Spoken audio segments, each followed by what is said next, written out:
Hello everyone and welcome to the 60X Business Show. My name is Kitumaini and together with my guest, we'll be having different conversations about business, entrepreneurship and life. This is the show you've been waiting for. Stay tuned. In today's conversation, my guest is an amazing lady. She's the founder of Yummy and Fresh. And Yummy and Fresh is a startup in Rwanda whose mission is to provide healthy, nutritious, and organic foods to their consumers at an affordable price and at their convenient place. And the founder is none than Paul Umuhoza. Paul, welcome to this conversation. Thank you, Christian. How are you today? I'm good. And you, how are you? I'm grateful and I'm so happy that you made it to the show. Yeah. So we'll be spinning the wheel and I will selectively select a number, okay. And from there I will ask you a question. Cool. Are you ready? Yeah, I'm ready. Awesome. It's gonna be fun, it's gonna be fine. So cool. over to you. Okay. Let's hold the drums as we wait for the number. Yeah.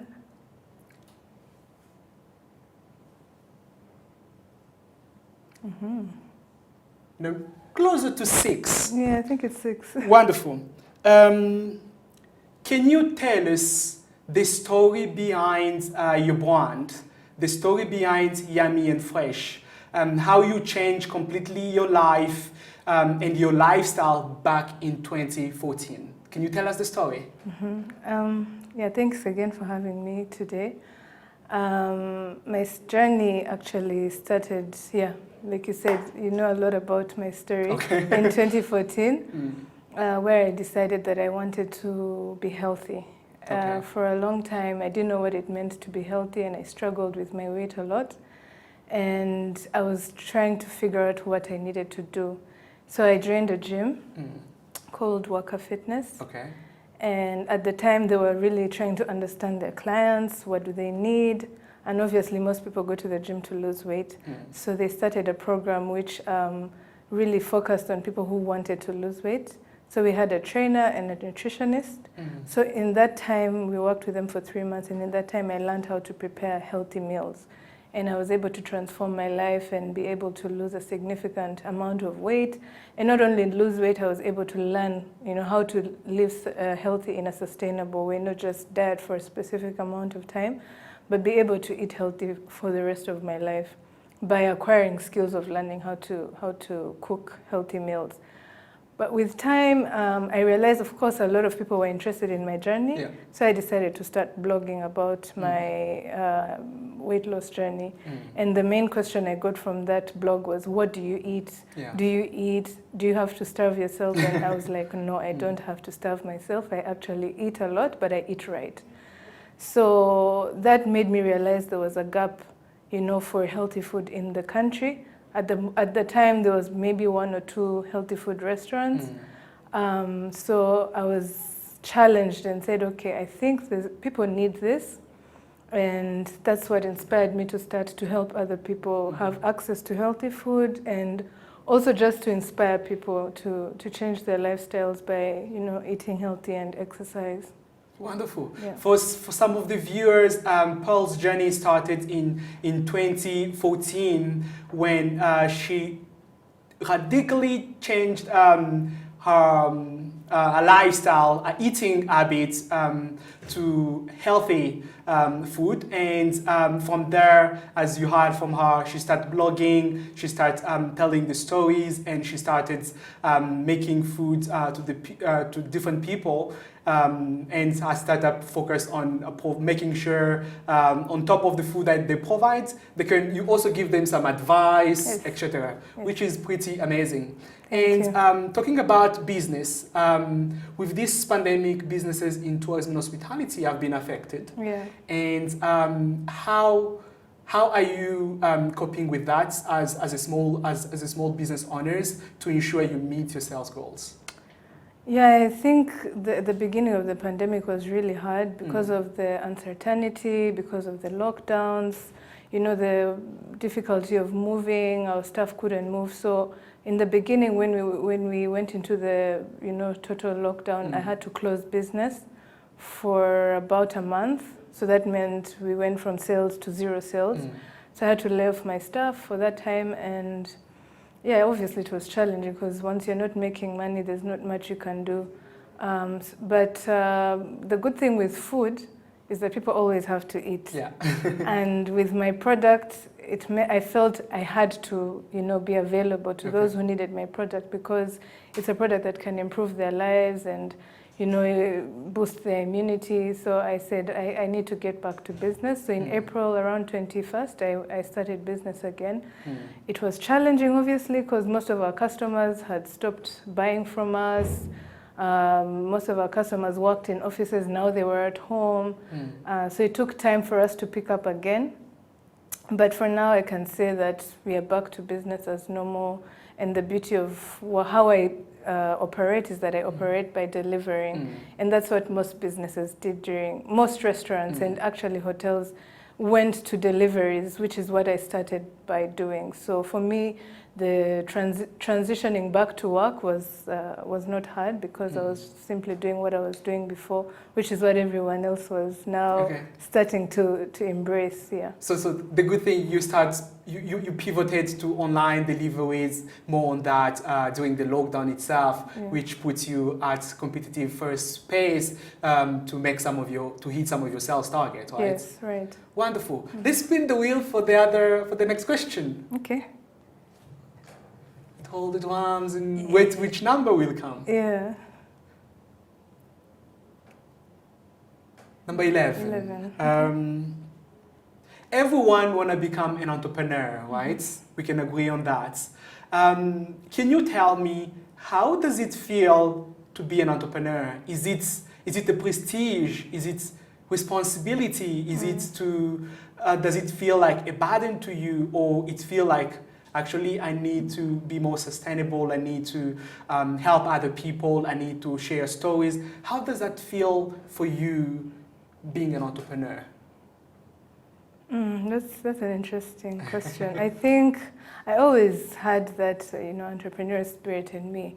I always wanted to sell something. In school, I was selling jewelry to my friends. In uni, I was selling a kabanga to my Nigerian friends. Okay. So I was always, trying to sell something. So trading. Yeah. Money for an object. Exactly. Okay. So I think sometimes entrepreneurship is something that's inbuilt. You don't even really have to look for it. So I think it has to be something that's in you. You might want to do it, but because maybe you're not passionate about it, you might struggle to do it. So to me, entrepreneurship, it's a hard journey, but when you're passionate about it and you know why you're doing what you're doing, you know what you're selling, you know that for me, because I feel like I'm helping other people, I'm helping people to be healthy, while I also help myself, because I feel like if I'm selling healthy food, then I consume healthy food. Okay. So I'm helping others while I help myself. So to me, it's just, I'm passionate about it, and that's why I do it. It's nothing else. It's not that it's for fame or for success comes. I can't say that I'm successful yet. I'm still on a journey. I'm getting there, but it's more just the passion behind it, and, having a goal and having something that keeps you going, that you wake up every morning and you just want to keep doing the same thing. Wonderful. For some of the viewers, as you heard from Pal, for her being an entrepreneur, it's passion. It's passion, it's serving other people and do the things that you love. Yeah. Wonderful. Let's spin the wheel for another wonderful question. Okay, I'll do a light spin this time.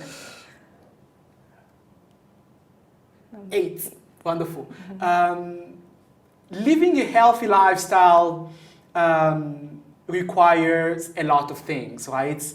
On top of ensuring you provide to some of your customers, you put on your menu healthy, organic food, what other advice do you give to some of your customers to ensure they keep that consistency, they live a healthy lifestyle that they can aspire for? Yeah, like you said, it entails a lot of things.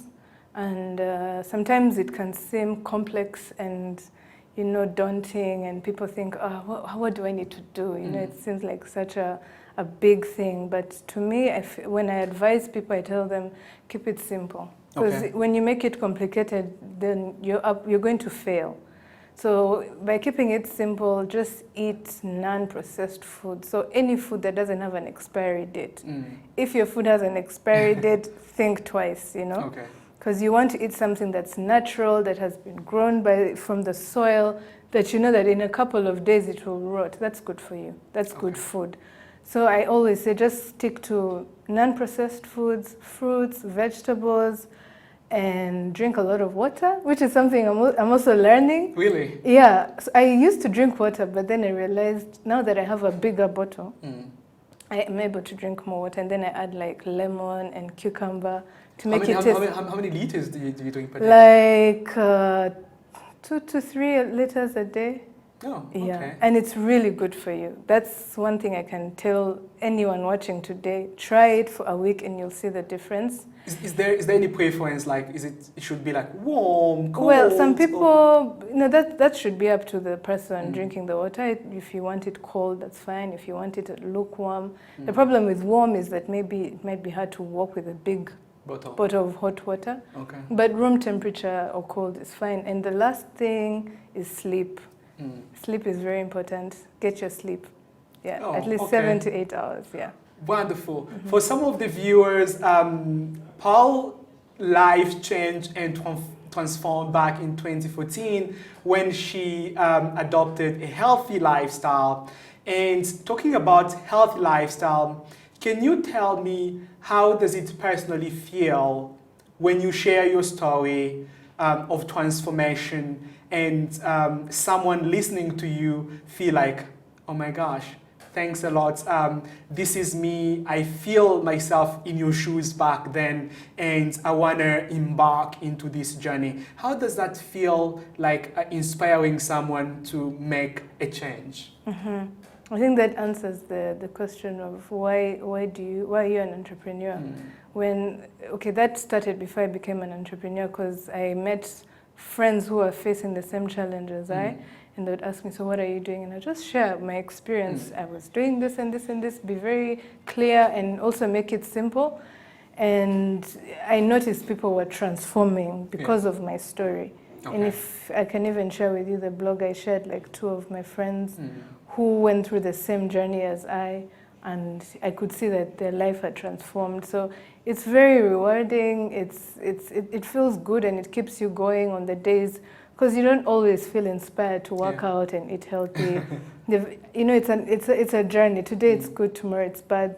This year was actually horrible for me because of the lockdown. You know, you're staying at home, not much movement, but you keep going, you keep learning, and you keep pushing yourself. But to me, that's what really inspires me the most, seeing that someone gained from my journey and they changed their lives. That really inspires me. Wonderful. Let me ask you a personal question. Can you tell us what is your like? I know you do workouts. What is your workout routine? How many times in a week do you work out? Is it lazy sometimes? Yeah, I'll be very honest. I'm not always inspired. I try to work out 3 times a week. And I like boxing. I like also doing some weights. Now that the gyms are closed, we can't do that much. But my main, favorite exercise is boxing and doing some weights. I try to, it's a goal. 3 to 4 times a week is ideal, but these days, because of, we don't have gyms, it's a bit more challenging, but we're trying to figure out how to learn how to exercise in the outdoors. If you go to the stadium, you'll notice there's a lot more people who are exercising outside, even at the roundabout in Kimihurura. A lot of people are going there because, now we don't have gyms. Doesn't mean that we should stop working out. So I'm going into outdoors more now. Wonderful. Is it how is like the ambience, the impacts, like working out in an outdoor environment compared to like going into a gym. fully furnished gym facility? Yeah, it's different. You mean you're breathing fresh air. That's the main thing, you know. Okay. Especially if you're working out in the morning, it's really nice that you're working out outside in fresh air. And now we're being told, you know, being out in the open with some sun is really good for you and your immunity. So it's good, but we miss the gym. I can't lie. Oh, okay. Yeah. Wonderful. And talking about business and as a leader, you run a team, and how would you define success? I saw someone say success is personal. Yeah. Tell us. Success Yes. is, what that means is, to me, I might find that, you know, business is my goal. My goal is to make 100 million one day, you know, out of my business. And someone else, their goal is to get a job. Someone else, their goal is to, you know, go to school. So success to me is just achieving something and having impact on people. I think that's what, to me, success is impact. Like, are you changing someone's life? Are you, to me, that I'm able to help people eat healthy? I feel like that's a success, even if business doesn't work out, but someone is eating healthy and their life is improving. That's success to me. Wonderful. Yeah. As you heard, Pearl, success is personal, and for her, impacting people's life, it's very, very dear and close to her hearts. If she impacts different people through her story, through the mission of our company, and for some of the viewers, success, it's, according to Paul, is impacting people's life. And talking about also business, you said earlier that you pivoted to online, to deliveries, and you find it more successful during the lockdown when you shifted to that. How is the people mindset and perception towards like having the food delivered to their home than themselves just either walking to a restaurant or cooking? Is there like a mindset shift? People during the lockdown start embracing more deliveries, or it's like there is still a way to go? Oh, most definitely. I mean, you can't be in the house for more than, we were in lockdown for 50 days. We didn't have a choice. You had to order food. You had to have your food delivered to you, because some people prefer to go to the market, but we couldn't go to the market. So COVID really changed people's mindset because they had no choice. Sometimes it's out of necessity that you get to learn something. Even though before we had customers who were ordering online, you see that now more people are okay with ordering online. We have more companies that are doing that. At the time when I started, it was only Jumia Food. Okay. But now we know there's a couple of them right now. There are many and more are coming. So the mindset has definitely changed to online in every aspect, I believe, not just food. Even in organizations, people are really embracing technology and I'm glad. I mean, it's unfortunate that it happened because of a pandemic, but also sometimes it's playing on your favor, right? Yeah. Okay, well, wonderful. As an entrepreneur, this is an interesting question because entrepreneurs, you reach a moment in time where you feel like, actually, this is too much. I really don't know why I started this. You don't hit your sales targets. Customers are delaying your payments and giving you headache. Do you have such a moment in time through along your journey and you feel like, actually, I really want to give up. I really want to do something else? Yes, that happens all the time. I don't think... Okay, can you tell me a specific moment? I think my first year, I wouldn't go to like one specific moment, but the first year, actually the first 2 years were really difficult because you pretty much don't know what you're doing. I just did it because I was passionate about healthy food. I had never gone to culinary school. I didn't know. I mean, I knew how to prepare food for myself, but not for many people. So it was hard because I had to learn recipes. And then you prepare something and it's like, oh, that's horrible. What was that?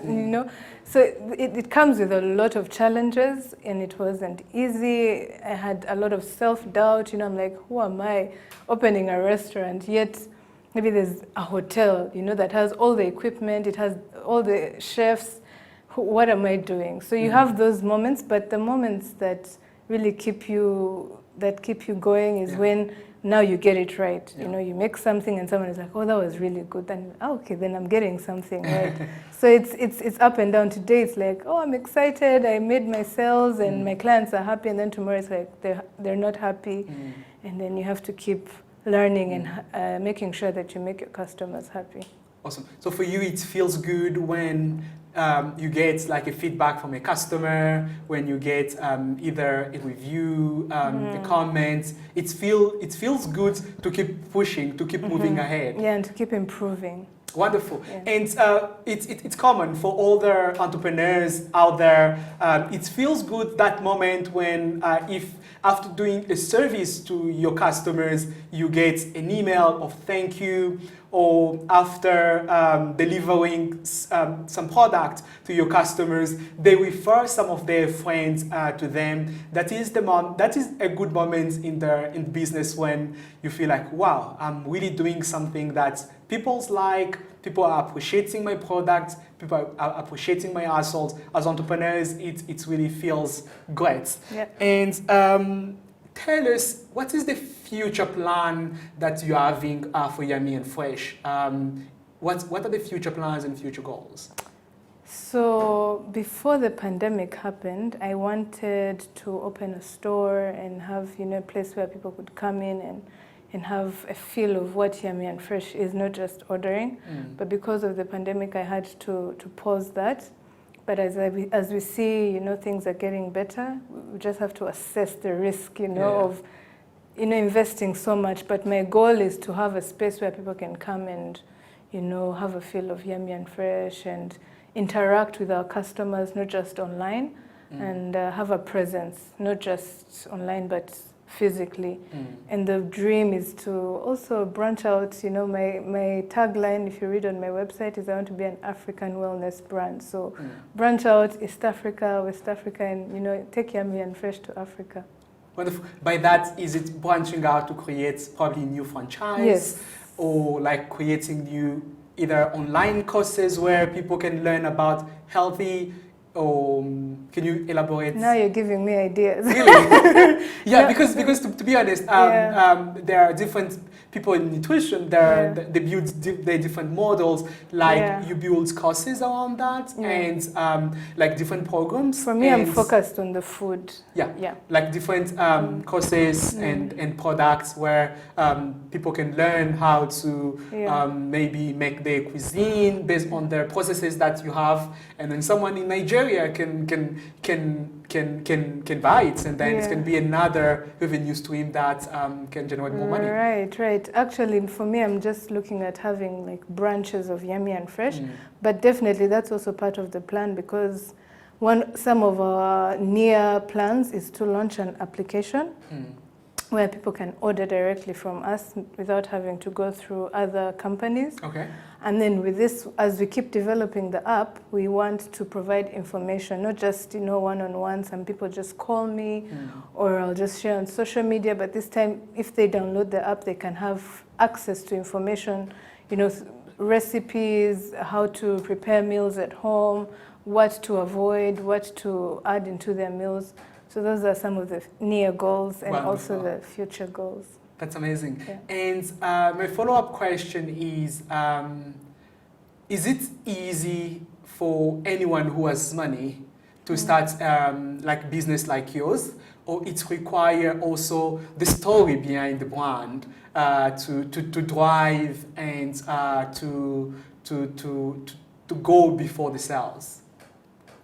Both have advantages. Money is always good. Okay. It's always good, but why, maybe for a young entrepreneur, you don't always need a lot of money because you're still figuring it out. You're bootstrapping, you're making mistakes. And if you have a lot of money, you will make a lot of expensive mistakes. Whereas if I'm serving 2 customers and one of them is not happy, I'm able to make changes that will, and I'm not maybe making 100 people angry.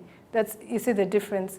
If I have a lot of money, I'll be able to serve maybe more people, but I may not serve them in the right way because I haven't learned some things that the journey teaches you when you're going with 1 customer, 2 customers, 3 customers, 10, 15. So I think it's good to start small. There's nothing wrong with that. If you eventually get money, it's hooray. It's like, that's a good thing, but I don't think you really need a lot of money to start business, no.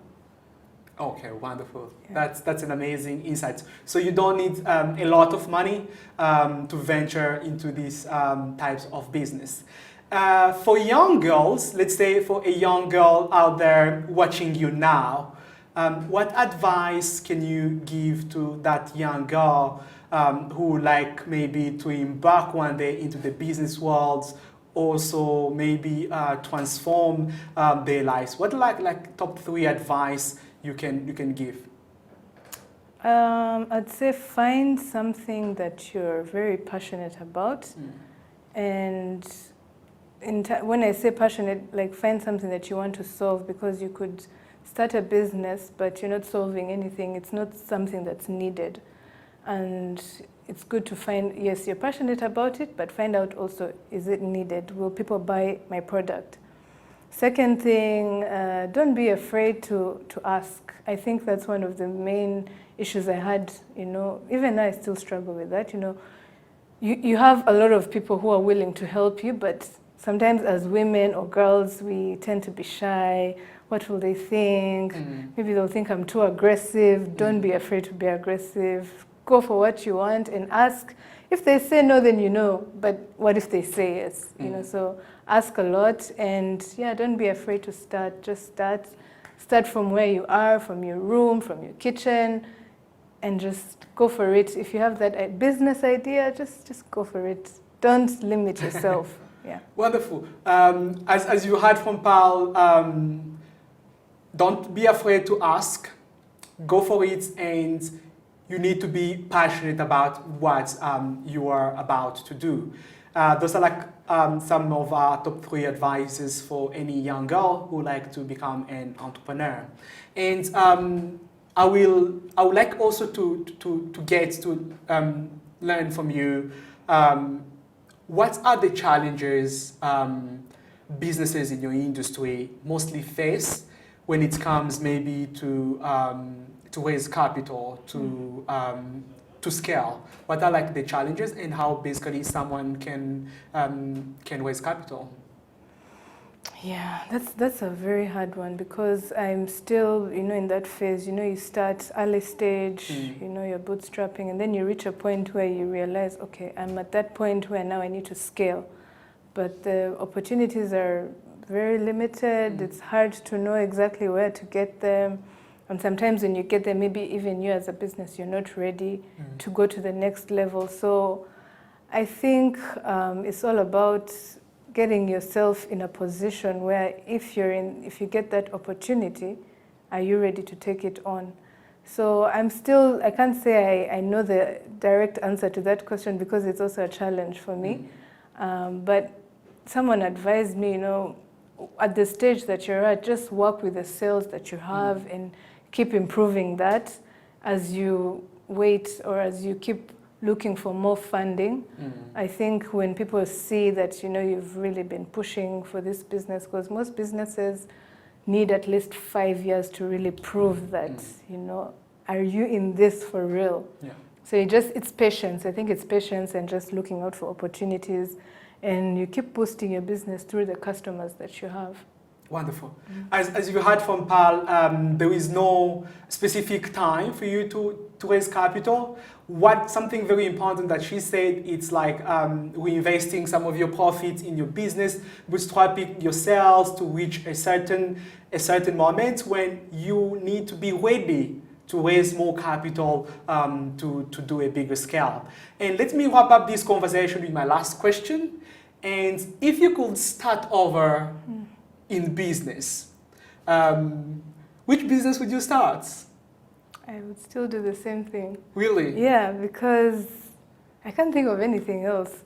I think when you're in a step in life or a phase of life, what it brings to me is what I take, and I take it very happily as it takes me to the next step, and there are more stuff coming soon.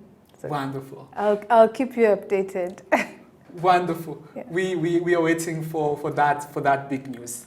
As you've heard from Pal, if she could start over again in business, she will still do the same business, which means probably there is money into that, and the future looks amazing, and she will keep us posted about some next big announcement that she will have for us sometime soon. So we are coming to the end of this conversation. Thanks a lot, Pal, for making it to the show. Thank you, Christia, for having me.